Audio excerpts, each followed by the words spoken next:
What's up, my friends? I pray you're blessed. Thank you guys for watching this video as we are here to help you guys stand strong in your faith so you can have wise thinking and bold living. And that's going to be very applicable to our discussion right now with this growing anti-Semitism. The question is why is this escalating? Why is this happening in America of all places? Well, I want to dive right in and I want to show you guys some of the footage that is transpiring and taking place, starting first here in Colombia.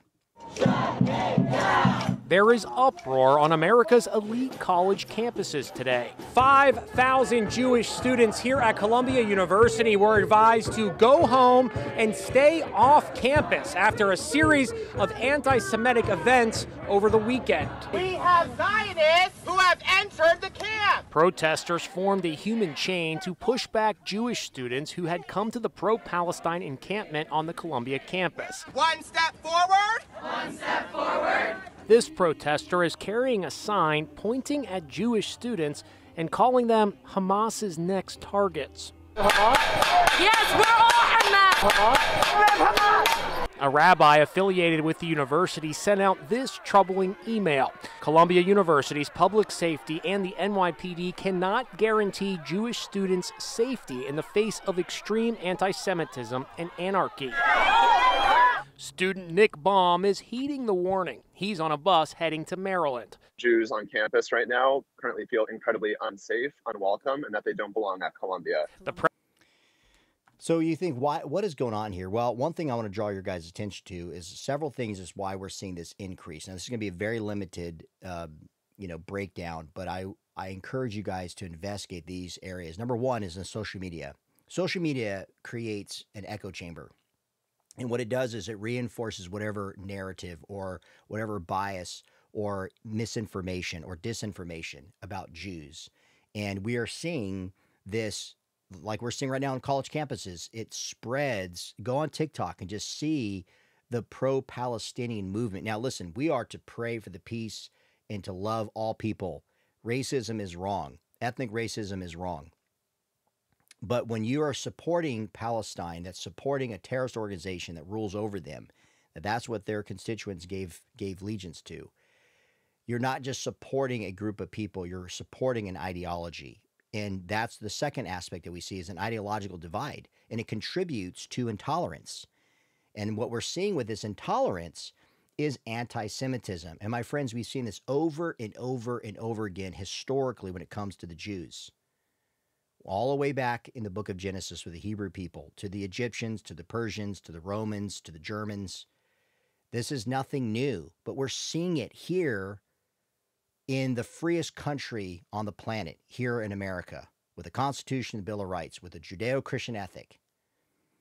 And number three, one of the things we're seeing why anti-Semitism is escalating dramatically in the States because of the criticism that more and more people, including people who profess to know Christ as their Savior, evangelicals, of Israeli policies. And this can sometimes morph into anti-Semitism against Jewish students. Jewish students who are here, they're even American, right? So ethnically they're Jew, or they're a practicing Jew, they're an Orthodox Jew, have nothing to do with the policies of their foreign land. And yet, because they're an ethnic Jew, they're an Orthodox Jew, they are receiving or feeling the brunt of attack or criticism in our country. Number four is a lack of education about the Holocaust. I mean, you guys, we have Holocaust deniers that have published extensively, despite what we know that occurred in World War II and the post-war. The Holocaust is real. And yet, a younger generation's coming up who's susceptible to propaganda. It goes back to what I was saying about social media, it becoming an echo chamber, talking about this ideological divide, talking about the growing criticism against Israeli policy around the world, and Americans telling their own government to back away from the support of Israel, and yet we go back again and again and again to Genesis chapter 12, verse 3. God will bless those who bless his people Israel, and he will curse those who reject them. Anti-Semitism is being disguised as a legitimate criticism of Israel. This is within campus identity politics, my friends. And yet they try to cover, the cover is, oh, they're committing genocide. But yet nobody, when they're standing for even specifically Hamas, is a terrorist organization that is funded by Iran, whose sole mission in their own genocidal ideological perspective, they're Shia, they're completely different and separate from most of the Middle East. They want to wipe Israel off the map. So they will fund the Houthis. They will fund Hezbollah. They will fund Hamas. And so college campuses are now hotbeds where tensions are being pronounced, not just in debate. No one's having debate. And they're coming out there and they're protesting. They're saying, we're activists. We have a right to do this. First Amendment rights, according to the Constitution of the United States, you guys, have limitations to them. You do not have the right to condemn, enslure, and attack with not just vehement hatred, but also threats. Like that woman had a post saying that Hamas, you're the next target, or going around advocating or boasting or celebrating October 7th when those terrorists invaded Israel and butchered and murdered innocent civilians. You don't have a right for our government to accommodate you to protest this out loud. My friends, this is Marxist leanings. So what we are seeing now is what is not just taking place in Columbia, it's spreading in other universities. Take a listen. Wide. In California, students setting up encampments at Berkeley and police moving in at Cal Poly Humboldt. Protests at the University of Michigan, Harvard Yard closing this week. And at Yale University, 45 students were arrested Monday and later released after they'd refused to leave their encampment at the campus center. I mean, this is unbelievable, you guys. So what we have to understand, and this is what I thought was going to be something to really educate us on. And if you're a Christian, please join me at the end of this video. And even if you're pro-Israel, join me in praying for peace and for protection of Jews in America. Notice in this, on the website here, the report says that some 73% of over 500 Jewish college students, in Reuters here, surveyed said that they were exposed to anti-Semitism since the 2023-24 school year started. So now we're seeing what is transpiring at the end of the school year in 2024, where Columbia University has issued all students to conduct the remaining of their classwork.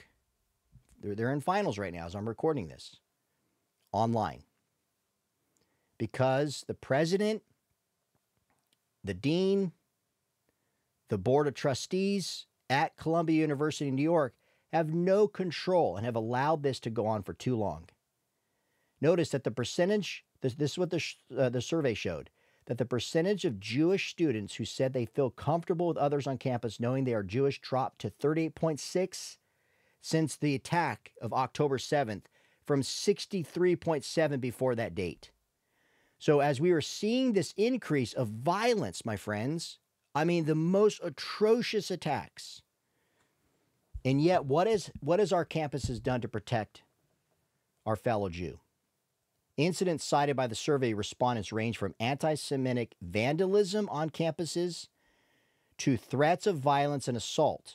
One report I was just reading, as this is spreading, Berkeley, Harvard, all the Ivy League schools, and others, of course.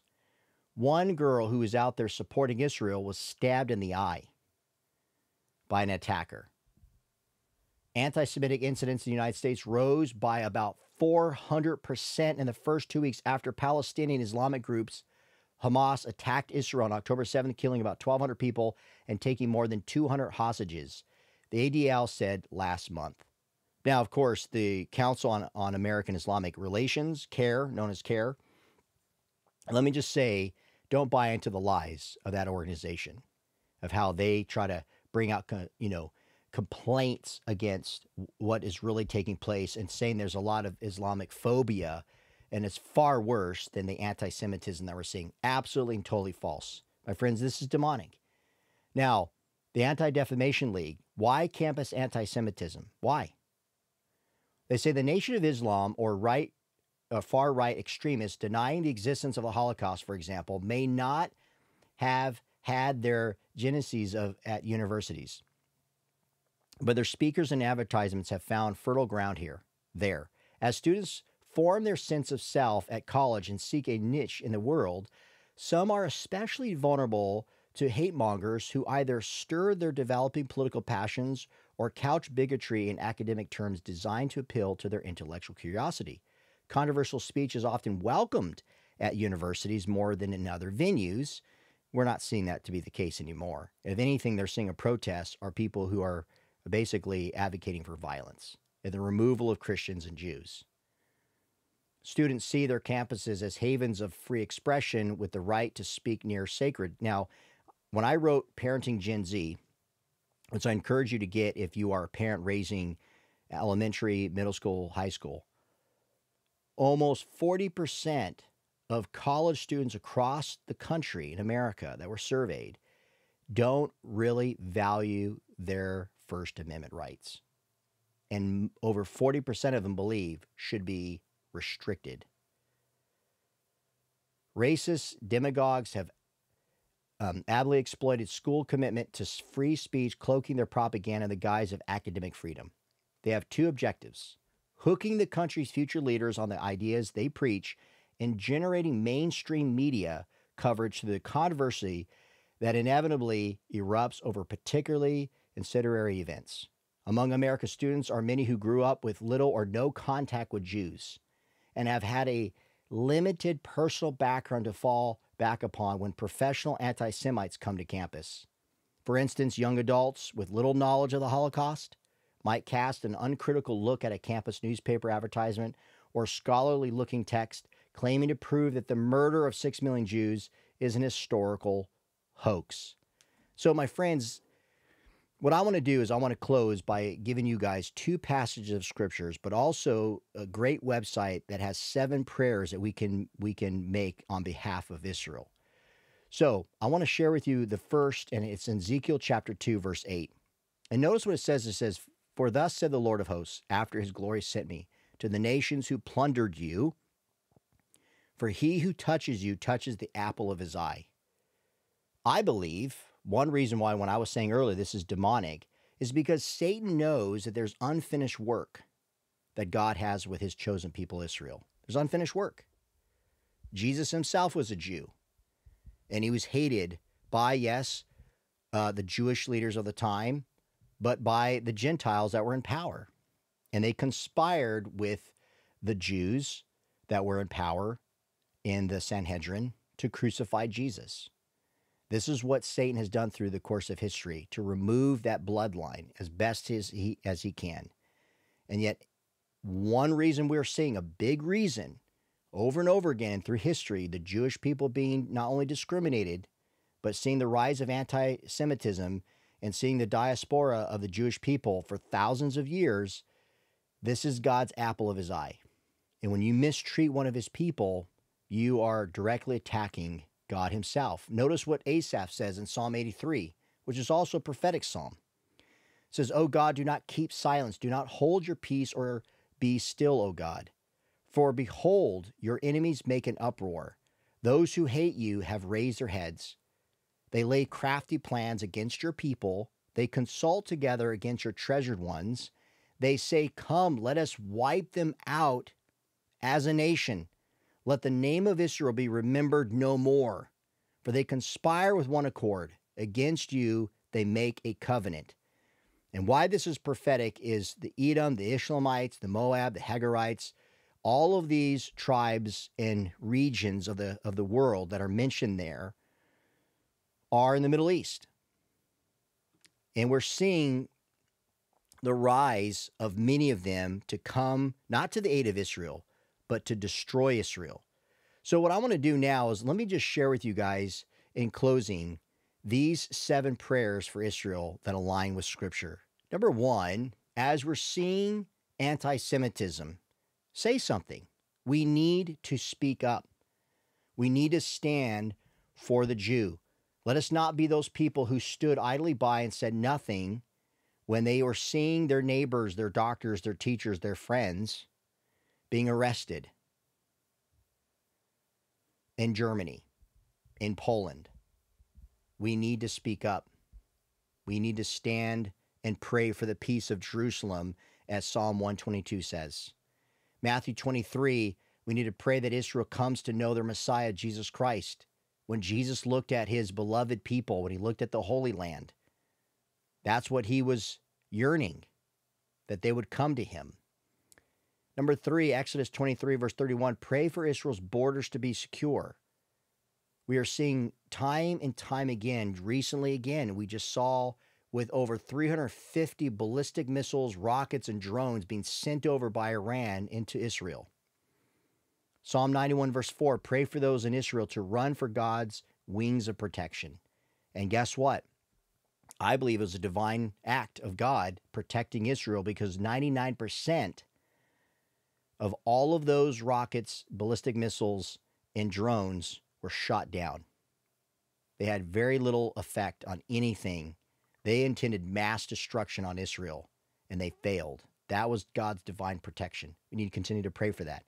Psalm 138, verse 7, pray for all captives and hostages. There are still some who are held captive after October 7th. Number 6, Zechariah 12, 4 and 5, pray that the Lord supernaturally protects and empowers Jerusalem and the people of Israel. And number 7, according to Genesis 12, verse 3, as I shared earlier, and Isaiah 60, verse 12, pray for the nations and groups against God and his people to turn so they are not cursed and utterly ruined.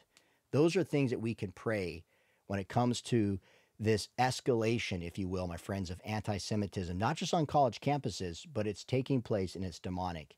So I pray that this has helped you guys. If you have any questions regarding this, please leave us a comment below. Make sure you guys subscribe to this channel and hit that bell so you guys can continue to get updates, and also spread the word to people out there so they can learn how to stand strong in their faith. Thanks for watching, you guys.